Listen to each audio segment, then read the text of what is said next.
क्या जिंदगी भर कर्ज में डूबे रहना ही हमारी किस्मत है या इससे बाहर निकलने का कोई रास्ता भी है? तो आज इसी बड़े सवाल की तह तक जाने की कोशिश करते हैं। ये सवाल ना रेडिट पर एक 18 साल के लड़के ने पूछा था। वो अपने भविष्य पर आने वाले कर्ज के बोझ से एकदम घबराया हुआ था। और सच कहूं तो ये सवाल कहीं ना कहीं हम सबके दिमाग में घूमता है ना? तो ठीक है, चलिए अपनी पड़ताल इसी एहसास से शुरू करते हैं कि कहीं हम एक ऐसे खेल में तो नहीं है जिसमें शायद हमारी हार पहले से ही तय है।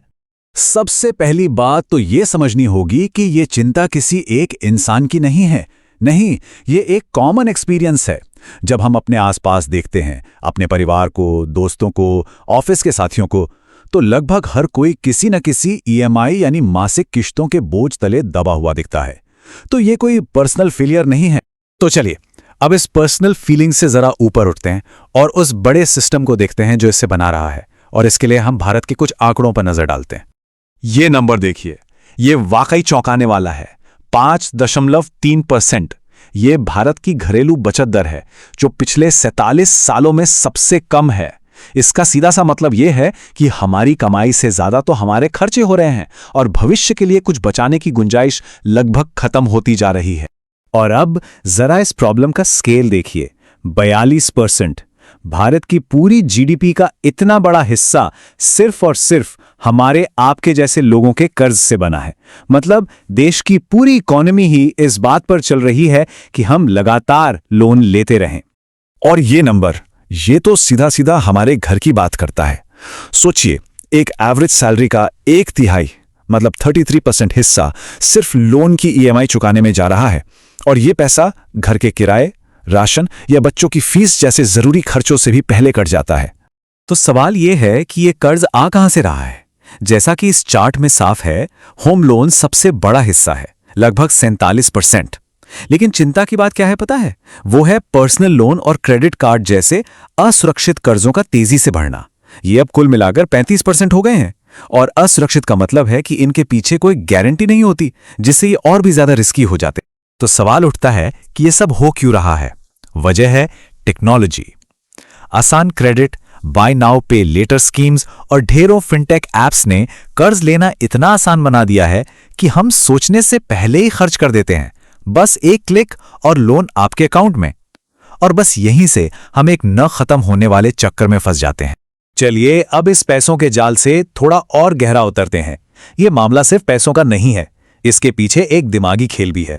एसबीएफसी फाइनेंस के सीईओ असीम ढरू ने इसे आज के जमाने की गुलामी कहा है। उनका तर्क बड़ा सिंपल है।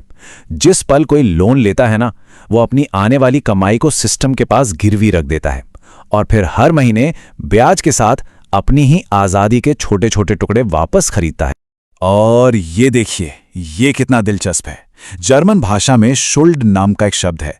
इसका मतलब कर्ज भी होता है और अपराध बोध यानी गिल्ट भी।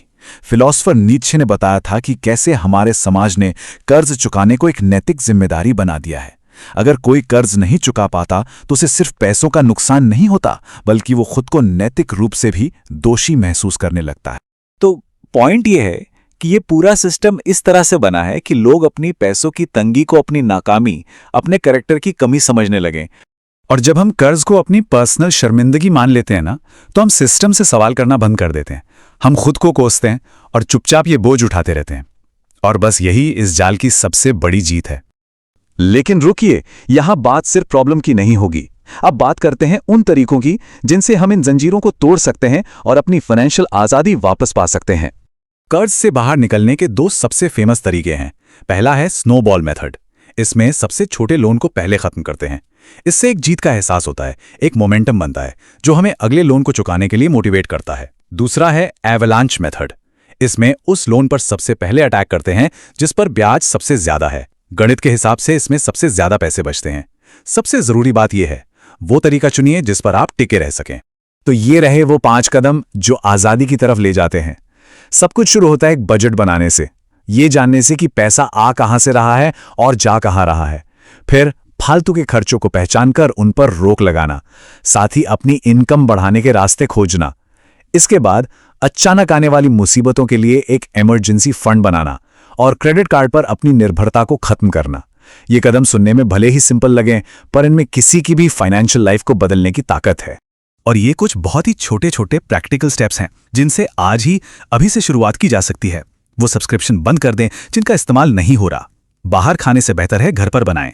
कुछ भी खरीदने से पहले बस 1 सेकंड रुककर खुद से पूछें, क्या मुझे इसकी सच में जरूरत है या ये सिर्फ एक चाहत है?